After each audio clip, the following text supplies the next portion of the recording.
तो आइए हम बात करते हैं अब सिंगुलर वर्ब के बारे में। सिंगुलर वर्ब किसे कहते हैं? जिस वर्ब के अंत में एस या ईएस लग जाता है तो वह वर्ब सिंगुलर वर्ब कहलाता है। जैसे हम उदाहरण ले रहे हैं, गो। गो में हम ईएस लगा देते हैं तो यह सिंगुलर हो जाएगा।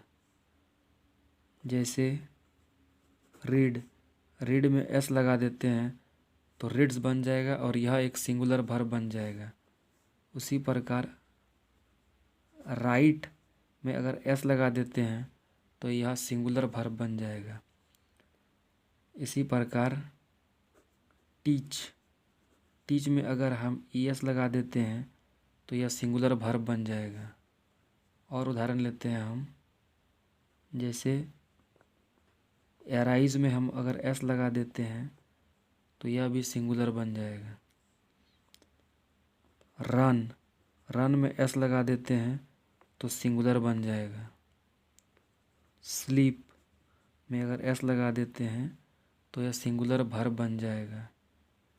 आखिरी लेते हैं वीप, वीप में एस लगा देते हैं तो यह भी सिंगुलर वर्ब बन जाएगा। इत्यादि इसी प्रकार और बहुत से उदाहरण हैं। ठीक है। और दूसरा नंबर प्लूरल वर्ब, जिस वर्ब के अंत में एस या ईएस नहीं लगता है, एस या ईएस नहीं लगता है, उसे हम प्लूरल वर्ब कहते हैं। जैसे हमने सिर्फ लिखा गो, सिर्फ हमने लिखा है स्लीप, इसके साथ एस या ईएस नहीं लगाया है। फिर देखिए वीप में भी हमने एस या ईएस नहीं लगाया है तो ये प्लूरल वर्ब कहलाता है। रीड के साथ भी हमने नहीं लगाया एस या ईएस तो ये भी प्लूरल वर्ब कहलाएगा। ये भी प्लूरल कहलाएगा। सीधा सीधी कहने का मतलब यह है कि हम जिस वर्ब के अंत में एस या ईएस का प्रयोग नहीं करते हैं वह वर्ब प्लूरल वर्ब कहलाता है। ठीक है।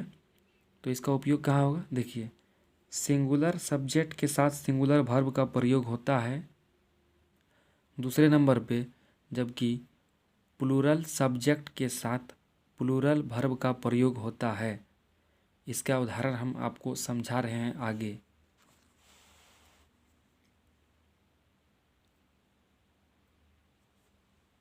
तो आइए, नीचे हमने लिख दिया है सिंगुलर सब्जेक्ट और प्लूरल सब्जेक्ट।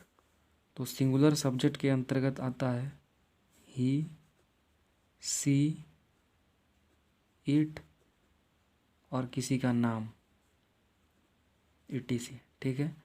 और प्लूरल सब्जेक्ट में आता है आई, जो एक अपवाद है, क्योंकि आई में एक ही आदमी का बोध हो रहा है, फिर भी यह प्लूरल सब्जेक्ट है, इसीलिए हमने इसको अपवाद में डाला है, अपवाद है। ठीक है।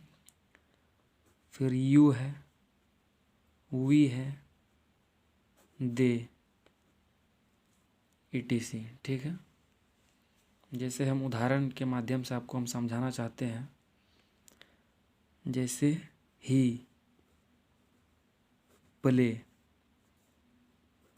तो देखिए ही क्या है? ही है सिंगुलर सब्जेक्ट। तो सिंगुलर सब्जेक्ट सिंगुलर है तो वर्ब भी हमको सिंगुलर बनाना पड़ेगा, और सिंगुलर वर्ब बनाने के लिए क्या करना पड़ेगा? हमने आपको ऊपर में बताया है कि अंत में एस या ईएस लगाना पड़ेगा। तो प्ले के साथ एस लगता है तो हमने इसको बना दिया singular verb.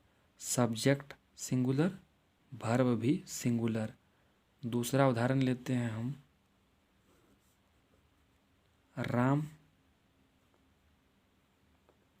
Teach a book.